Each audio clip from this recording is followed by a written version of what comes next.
빌레몬서를 시작하면서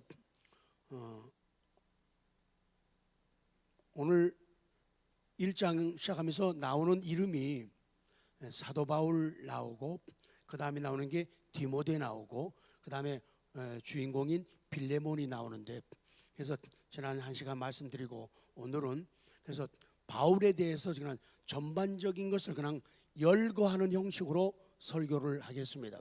그리고 그 다음 주는 디모데, 그 다음에 빌레몬 하면서 이제 강론에 들어가도록 그렇게 합니다. 그러니까 자신이 은혜를 쫓아가고 말씀을 따라갈 수 있기를 원합니다. 자, 오늘은 그래서 두 번째로 오늘 본문에 기록된 이름들을 언급하는데, 첫 번째가 바울입니다. 바울. 원래 이 바울은 헬라적인 그리스적인 이름이에요. 그래서 바울이라고 하는 이름은 작다라는 말과 발음이 비슷합니다. 실제로 사도 바울은 키가 작았다고 역사학자들은 얘기하죠. 아마도 사도 바울의 키가 1m 55라고 하는 학설이 되게 놀라지도 않으신, 사도 바울의 키가 1m 55 정도였다고 말하는 학자들이 많아요. 되게 작잖아요. 그런데다가 머리는 벗겨지고 담에색 체험 때 찬란한 빛을 보면서 시력에도 이상이 생겨가지고 좀 이상하게 느껴질 그런 모습을 가졌다는 거예요.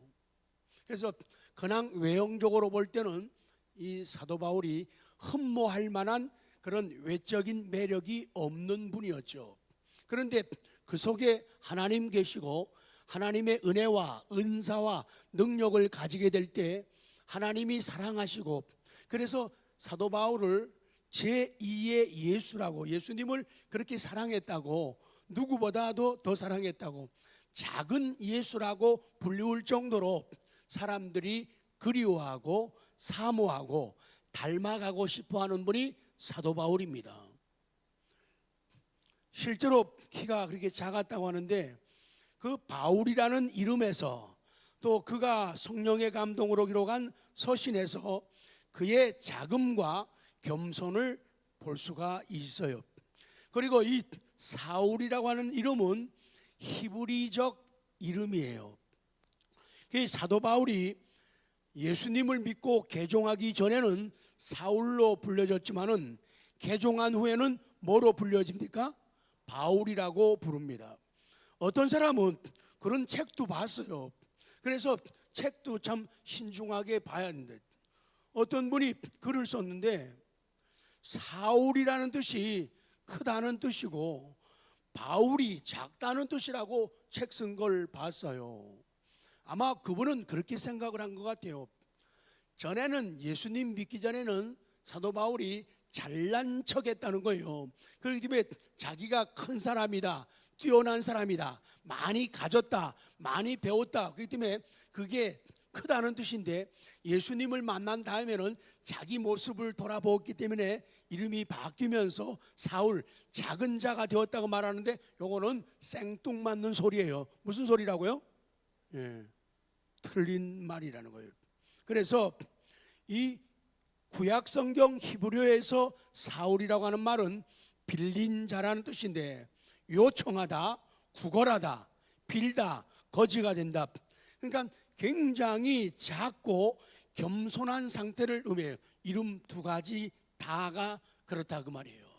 자, 그러면 첫 번째로 그리스도 예수로 하여 갇힌 자 된 바울, 이제 바울에 대해서 우리가 부분적으로는 많이 배우고 들었지만은 전반적인 정리를 한 적이 없죠.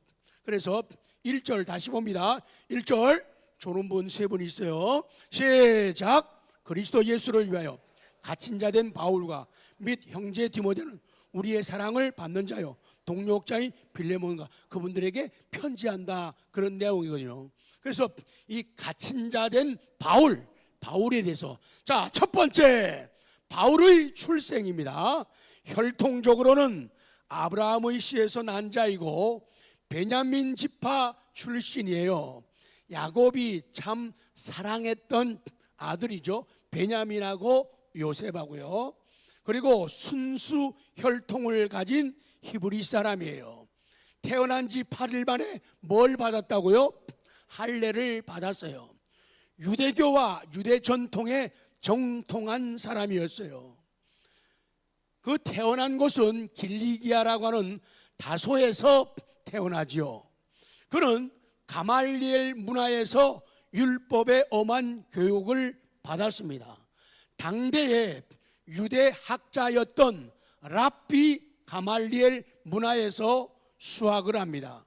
그는 조상의 유전에 대하여 굉장히 열심히였어요.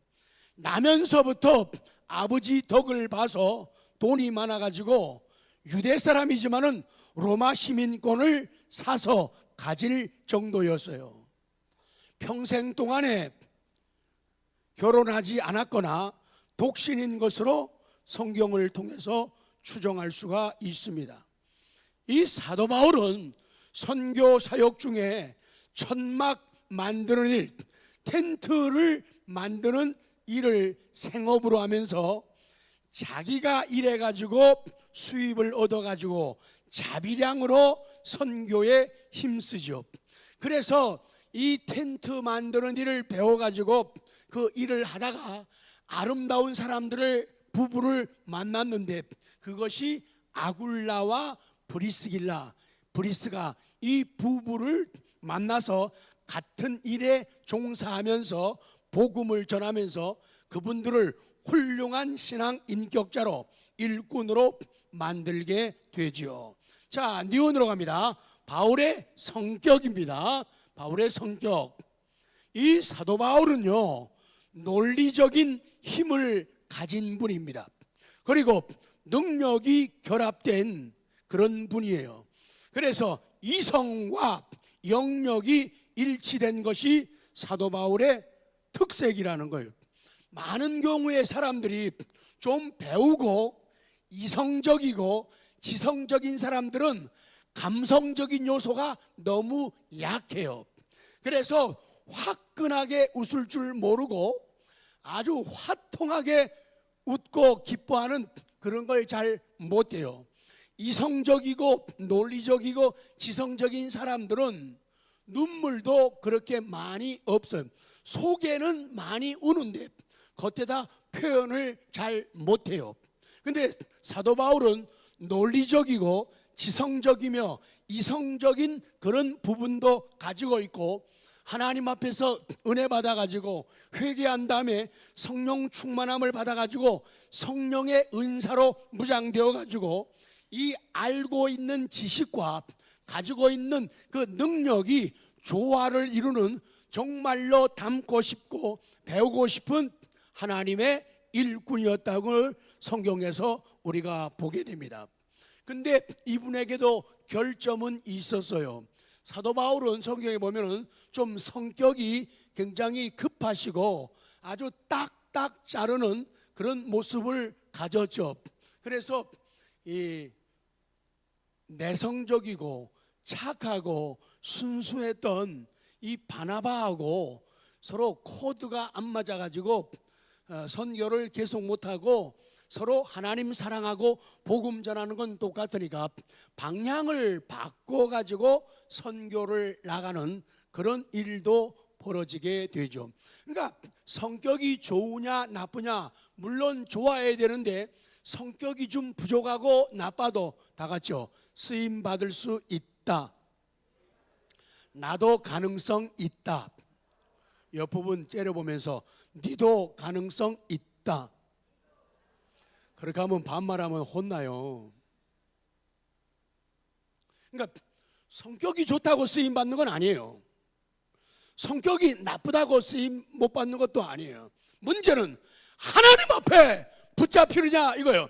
나쁜 성격도 붙잡히면은 선하게 사용되고 아무리 호인 같고 바다같이 넓은 성격도 성령의 지배와 인도를 받지 못하면은 한계에 도달할 수밖에 없다는 거예요. 이 사도 바울은 열심히 있었어요. 정결한 양심으로 자기 조상 때부터 섬기던 하나님을 자기도 섬기고, 그리고 할례도 받았어요. 할례는 지금 말하면은 아이들에게 하는 포경 수술을 말해요. 이 중동 지방 팔레스타인 지역에서는 어려서 이 아이들에게 고추에다가 포피를 자르는 그런 포경 수술을, 할례를 안 해주게 되면은 굉장히 문제가 많이 발생하고, 그 당시에는 그것 때문에 병도 걸리고 어려움을 많이 당했기 때문에 하나님이 선택된 백성의 표시로 할례를 하게 하고, 그것 때문에 건강을 더 잘 유지할 수가 있게 되었죠. 이 사도 바울이 할례도 받았어요. 율법으로는 엄격하고 철저한 교육을 받은 바리새인이에요. 너무 잘한다고, 너무 완벽하게 한다고 하면서, 바리새인이라고 하는 말은요, 분리주의자라는 뜻이에요. 웬만하면 자기 마음에 안 맞으면은 갈라지는 사람들이 이 바리새인이에요. 그래서 유대교를 신봉한 광적인 유대교 신자였다라고 성경은 기록합니다. 당시에 회심을 하기 전 사도 바울은 유대교에 대해서는요, 실력을 겸비하고 야망을, 열심을 겸비한 30세 전후의 젊은 지도층 인사로 촉망받았던 그런 사람일 수밖에 없는 거예요. 그래서 유대교 선두에서 예수님을 핍박하던 사람이었죠. 그렇기 때문에 바리새인들 입장에서 볼 때는 도무지 결점이 없고 장점만 가득한 사도 바울이라는 거예요. 그러나 예수 그리스도 입장, 복음의 입장, 교회 입장에서 볼 때는 정말로 흉측한 인간이었죠. 자, 디귿 어디로 갈까요? 바울의 박해와 회개입니다. 먼저 A, 사도 바울의 박해입니다.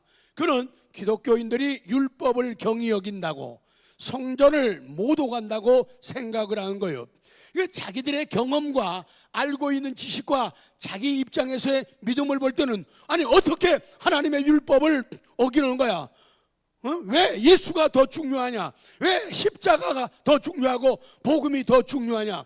율법이 더 중요하지. 그래서 믿는 사람들이, 예수쟁이들이 율법은 가볍게 여기고 하나님의 성전을, 아니 어디 한 군데만 정해가지고 거기서만 예배드리는 게 아니라 어느 산도 관계없고 어느 장소에서도 예배드려도 상관없다는 그런 복음을 접하게 될 때 그들은 싫었던 거예요. 아니 하나님의 성전, 이 건물을 하나님 이상으로 생각하고 건물을 하나님 이상으로 섬기던 사람들에게 성전은 건물이지, 정말로 참된 성전은 구원받은 사람이 성전, 교회다, 이렇게 설교하니까, 아니 그러면 우리 교회는, 건물은 뭐냐고 하면서 따지면서 싸움을 걸게 된 거예요. 사도 바울이 스데반을 죽이는 일에 가담한 것은 자기들 유대교 입장에서 볼 적에는 의분이 나서 올바른 것 때문에 싸운다고 생각을 한 거예요. 그래 스데반 집사님이 재판에 입회해가지고 증인 역할을 하고 스데반을 죽여야 된다, 그런 입장에 서게 되고, 스데반이 처형당하는 것을 마땅한 것으로 여겼다고 사도행전 7장 이하에서 말씀하죠.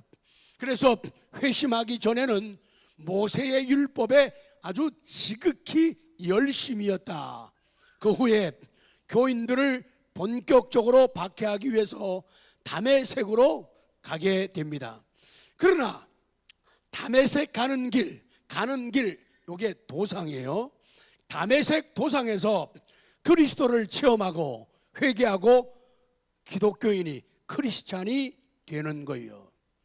특히 그는 성도들의 각 집에 들어가 남녀를 끌어다가 옥에다가 넘기는 그런 교회를 잔멸하는 일을 했다고 성경은 기록합니다. 이 잔멸한다고 하는 이 말은요, 어떤 의미를 가지는가 하면, 멧돼지 아시죠? 멧돼지가 자기 먹이를 충족시키기 위해서 포도원을 파헤치고 포도원을 망가뜨리는 그런 것을 묘사할 때 잔멸한다는 이런 동사를 사용하는 거예요.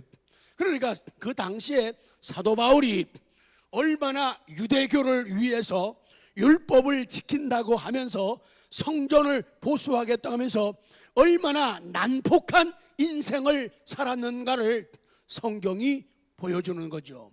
그 다음 비. 그러던 사도 바울이 회개하기 시작합니다. 바울은 예루살렘 교회를 핍박하는데 그치지 않고 다메섹 성도들을 체포하기 위해서 대제사장의 공문을 받아가지고 다메섹으로 가다가 길 가운데 노상에서 부활하신 주님을 만나서 확실히 체험하고 회심의 단계로 들어가게 되는 거예요. 그래서 그는 밝은 빛 앞에서 일순간 순식간에 자기의 시력을 잃습니다. 그렇게도 핍박하던 예수 앞에서 무너지고 말았다는 거예요. 우리 삶 속에요, 다메섹이 있어야 된다. 우리 삶 속에 시작. 정말로 내 고정관념을 깨뜨리고 내가 걷던 길에서 방향 전환할 수 있는 다메섹이라는 도상이 있어야 돼요. 거기서 하나님을 만나야 돼요. 그리스도 그리스도를 만나야 돼요. 그런 과정과 체험이 없게 되면은 그리스도 믿는 사람들, 예수 바르게 믿는 사람들, 그런 사람들을 도리어 핍박하면서 비협조적인 그런 인생을 살 수밖에 없다. 그런 진리를 주고 있는 거예요. 그래서 핍박하던 그 예수님을 그 다메섹 도상에서 기적적으로 초자연적으로 예수님을 만나 뵙고 체험하고 하나님의 예수님의 음성을 듣게 되는 거예요. 거기서 그가 무너지고 꼬꾸러지게 되는 거예요. 왜 예수님을 믿습니까? 사람들마다 믿는 이유가 있어요. 어떻게 해서 무엇이 이유가 되고 무엇이 동기가 되어서 예수를 믿었는가 다 있단 말이죠. 왜 믿었습니까? 어떻게 돼서 믿었습니까? 다 이유가 있어요. 어떤 사람은 성공하다가 예수님 만나기도 하고, 어떤 사람은 실패하다가 예수님 만나요. 어떤 사람은 병들었다가 병 고침을 받고 예수님을 만나고, 어떤 사람은 건강을 잃었기 때문에 예수님을 만나는 사람도 있어요. 사람들에게 배신을 당했기 때문에 예수님을 만나는 경우가 있어요. 사람들에게 사랑과 관심의 대상이 되면서 예수님을 만나는 그런 경우 다양하게 있어요. 근데 사도 바울은 이 기적적인 사건을 통해 가지고 예수님을 만나고, 그리고 특별히 유대인들에게도 복음을 전했지만은 이방 사람들, 전에는 정말로 개와 같이 천하게 취급하던 이방 사람, 그들에게는 구원이 없고 마치 하나님은 존재하시는 것이 선민들, 선택된 백성들, 이스라엘만 사랑하신다, 이스라엘만 도우신다, 그런 고정관념을 다 깨뜨리는 이방 사람을 위해서 전도하고 선교하는 그런 인생을 살게 된 거예요. 그는 다메섹 시대에서 시내에서 주의 제자 아나니아를 만납니다. 아나니아에게 세례를 받습니다. 그리고 성령 충만을 받고, 그리고 눈에 비늘 같은 것이 떨어지면서 시력을 회복하게 됩니다. 그리고 다메섹에서 그리스도를 전파하다가 유대인들의 핍박으로 그것을 탈출하는 게 9장에 나오게 되죠. 자, 리울로 갑니다. 이제 그렇게 힘들게 하고 어렵게 하던 사도 바울이 변화받고 이제부터 새로운 역사, 새로운 길로 나아갑니다. 사도 바울의 선교 활동입니다. 그는 공중 앞에서 회개한 사실을 사람들에게, 그거 없으면 안 돼요. 나 예수님 만났다, 나 예수님 사랑받았다, 나 이것 때문에 정말 눈물이 콧물이 쏟아지면서 밤새도록 가슴을 치고 나 손수건 적시면서 울었다. 회개의 그런 간증이 있어야 돼요. 정확하게 있어야 돼요. 그 간증이 없는 사람들은 희미하게 신앙생활할 수밖에 없고, 교회 생활에도 인간적인 신앙생활이에요. 영적인 변화, 영적인 도약, 영적인 발전, 영적인 성취가 그들에게는 나타나질 않는 거예요. 정말로 가끔가다 그런 생각을 해봐요. 우리 하나님을 뜨겁게 만나고 그리스도의 복음을 접한 사람들의 그 간증들, 그런 설교, 그런 기도를 이렇게 들어보면서 평신도지만은 그런 걸 느껴요. 저분은 기도하는데 그 기도에서 한 단계만 더 업그레이드해서 박차고 나가면 좋겠다, 그런 욕심이 가는 사람 너무 많아요. 기도를 1년 전, 3년, 5년, 10년 전 똑같은 톤으로 똑같이 가요. 그 체험적인 신앙이 결여됐기 때문에 그래요. 불을 받게 되면은, 생명을 가지게 되면은 달라질 수밖에 없는 거예요. 근데 같은 톤으로 계속 가는 거예요. 잘못된 건 아닐 거예요. 근데 부족한 거는 분명하다는 거예요. 그 순간순간마다 성령께서 감화감동하시고 말씀을 하나 비춰주시고 날 이끌어주시고 영적인 충격을 주시고, 그럴 때 기도 속에 나타나야 되거든요. 그러니까 차분하게 기도하다가도 성령의 감동이 막 밀려올 적에 막 눈물로 기도하고 기뻐 기도하고 막 힘주어 기도하는데 그 위를 치고 올라가지를 못하는 거예요. 예를 들면 이게 실제로 하나님 아버지 감사합니다, 하나님 아버지 고맙습니다, 쭉 이렇게 가도록 하나님 아버지 감사합니다, 나 같은 걸 이렇게 사랑해 주시니 너무너무 감사합니다. 이게 정상이라는 거예요. 근데 그 찬송하는 것도 마찬가지예요. 그냥 부르면 안 된다고요. 아무래도 찬송 한 절 한 절이 가슴에 와 닿는 거예요. 그래서 그때마다 생명을 주고 그때마다 에너지를 주는 거예요. 내가 감동되는 거예요. 주변 사람들이 영적인 감염이 되는 거예요. 전에 우리 신디 치는 분들이 하다가 앉아서 계시다가 일어나가지고 막 신디 막 계시고, 항상 있으면 좋지만 그렇지는 않아요.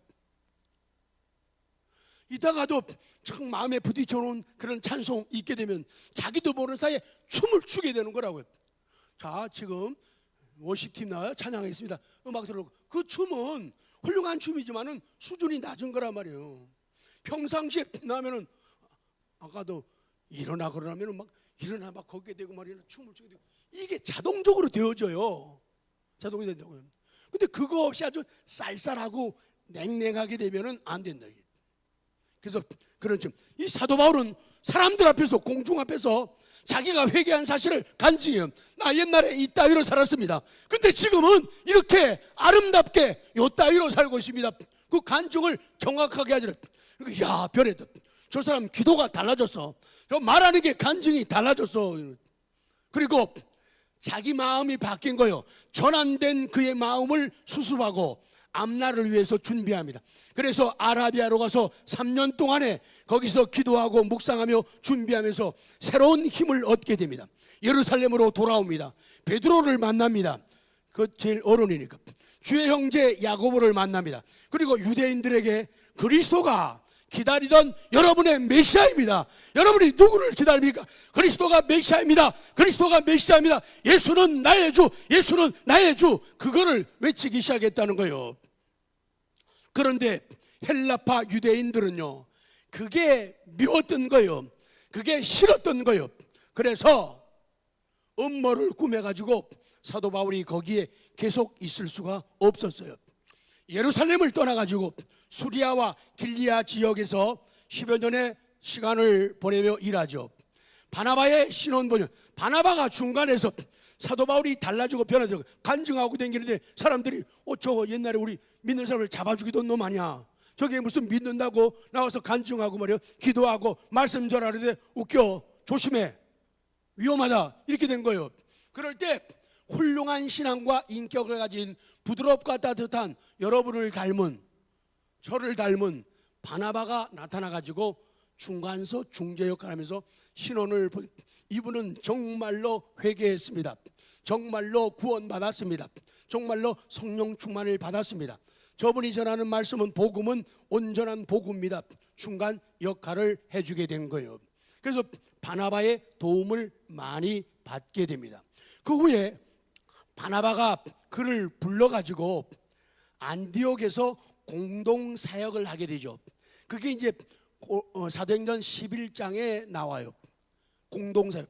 그래서 거기서 사람들을 가르쳐요. 사람들에게 변화가 일어나요. 그때에 불려졌던 이름이 그리스도인, 크리스찬이라는 말이 거기서부터, 맨 처음에는 별로 인기 없는 그런 말이었지만은 그때부터 예수쟁이, 그리스도인, 크리스찬이라는 말을 듣게 된 거예요. 그리고 일생 동안에 3차 선교에 여러분 전도를 통해서 전도에 미련한 것으로 영혼들을 구하는 게 하나님의 방법이에요. 이 전도하면 안 하면 안 된다 그 말이에요. 선교가 하나님의 명령이에요. 선교 안 하면 안 된다. 그래서 우리는 보통 국내적인 것은 전도로 가고 국외적인 것을 문화권이 다를 때 선교라는 명칭으로 어쨌든 간에 예수님을 자랑하고 복음을 말하고 변화받은 내 자신의 모습을 사람들에게 노출시키고 보여주면서 니도 한번 믿어봐, 너도 말씀을 한번 먹어봐, 이렇게 하는 것이 전도와 선교가 된다 그 말씀이에요. 자, 간단하게 1차 선교 여행입니다. 이 사도 바울은 바나바하고 마가와 더불어서 안디옥 교회로부터 선교사 파송을 받죠. 그게 13장에 나와요. 그래서 파송을 받고 1차 선교 여행에 나가는 거예요. 그리고는 구브로 섬의 도시들, 소아시아에 있는 버가, 이고니온, 루스드라, 더베에서 선교합니다. 바나바와 같이 마가를 데리고 안디옥에서 출발합니다. 구브로 섬을 경유합니다. 소아시아 중남부 지방의 유대인 회당을 순방하면서 거기를 발판으로 선교를 했어요. 근데 하다가 여러 가지 문제가 많이 생기게 됩니다. 아까 얘기한 대로 사도 바울은 어려서부터 할례를 받았잖아요. 근데 자기가 은혜 받고 회개한다면 할례라는 것이 중요해요. 할례 받는 것이 구원받는 것과 관계가 없다는 걸 깨달았잖아요. 그런데 가만히 있는데 예루살렘에서 몇 사람이 내려왔어요. 이 과거에 묶여있는 몇 사람이 잘난 척하면서 내려온 거예요. 와가지고는 사도 바울이 복음을 전하는데 엉뚱한 소리를 하는 거예요. 그래가지고는 사람들에게 뭐라고 하면, 여러분 예수를 믿어야 되지만은 예수 믿는다고 되는 거 아닙니다.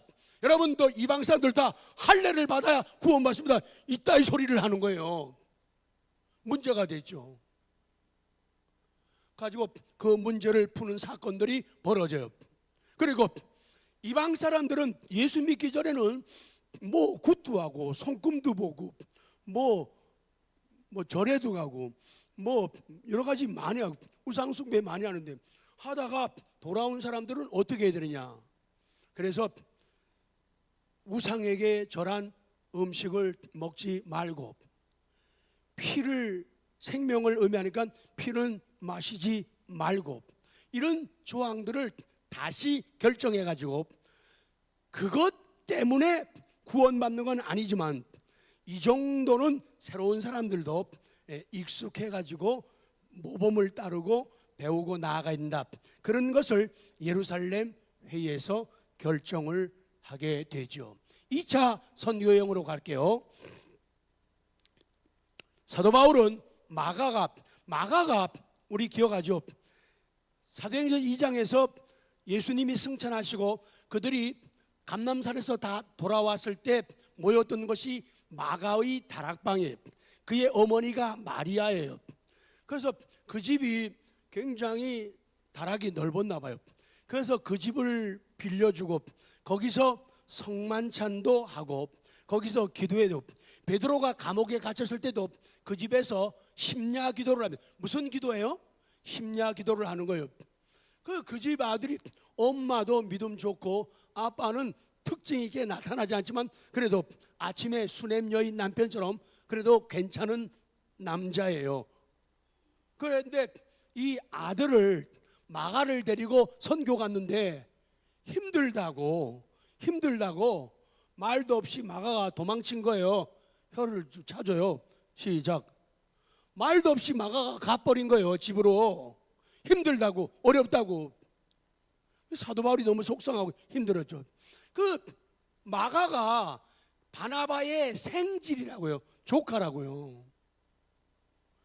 가지고 다시 선교 가려고 하는데 바나바는 다시 마가에게 기회를 주자는 거예요. 근데 사도 바울은 안 돼. 그러지 말고 데리고 갑시다. 아니 되옵니다. 데리고 갑시다. 아니 되옵니다. 두 분이 싸움이 났어요. 사도 바울이 아까 성격이 좀 급하다고, 아닌 건 아니고, 그래가지고는 바나바는 마가를 데리고 다른 방향으로 선교가고, 사도 바울은 실라라고 하는 일꾼을 데리고 선교로 가게 되죠.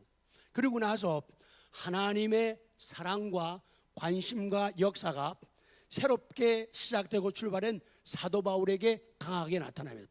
그리고는 지나면서 바나바의 사역은 끝나게 되고, 사도 바울은 계속적으로 마지막 28장 끝날 때까지도 사도 바울의 사역은 계속적으로 조명되고 나타나고 있는 거예요.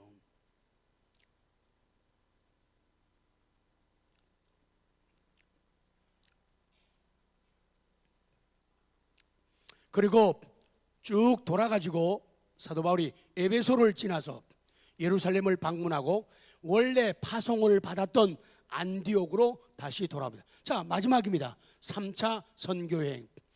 이때 사도 바울은 1, 2차 선교여행 때 세운 교회들을 돌아보며 에베소에서 3년간 목회를 하며 전도합니다. 여기도 아주 뭉클한 장면이, 그 사도 바울이 거기서 복음을 전하고 이제 에베소를 떠나게 될 때 장로들을 다 불러 모아요. 그래가지고 하면서 내가 여러분들한테 뭐 떼먹은 거 있냐, 내가 나쁘게 말하고 행동하고 포악하게 한 거 있냐, 여러 가지 얘기들을 쭉 해요. 장로들도 아니라는 걸 인정해요. 사도 바울이 언제 다시 그들을, 에베소 사람들을 만날지를 몰라요. 그래서 서로 껴안고 눈물 흘리면서 헤어지는 장면이 성경에 나오게 되죠. 그 있는 먼 거리에서 장로님들이 다 사도 바울의 말씀에 순종해 가지고 올라오잖아요. 그 후에 다시 유럽으로 건너갑니다. 마게도니아에서 고린도로 가고 다시 예루살렘으로 가죠. 이 선교 여행에서 지중해 연안에 몇 개의 교회가 설립되고 신약 성경의 편지 바울 서신이 그때에 많이 기록되게 됩니다. 이제 마지막입니다. 3차 선교여행을 끝내고 예루살렘에 도착한 사도 바울은 반대파인 율법주의자들의 선동과 모략으로 붙잡혀가지고 가이사랴에 2년간 감옥에 갇히게 돼요. 아니, 그렇게 착한 사람, 그렇게 훌륭한 사람 사도 바울을 그렇게 미워하는 사람들이 꼭 있었다는 거예요. 어떡하지, 사도 바울의 사역에 흠집을 내면서 불편을 주고 어렵게 하는 사람들, 그들의 음모 때문에 사도 바울이 결국은 율법자들의 선동과 모략에 붙잡혀가지고 감옥에 들어가게 되는 거예요. 그래서 1차로 2년간 로마 옥에서 옥중 생활을 하게 됩니다. 그리고는 그 후에 다시 잠시 석방이 되죠.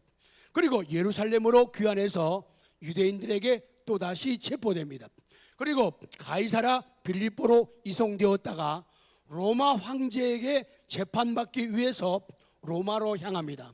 그때가 사도행전 27장에서 유라굴로 태풍을 만나는 알렉산드리아호를 타게 되는 276명과 함께 타는 사건이 벌어져요.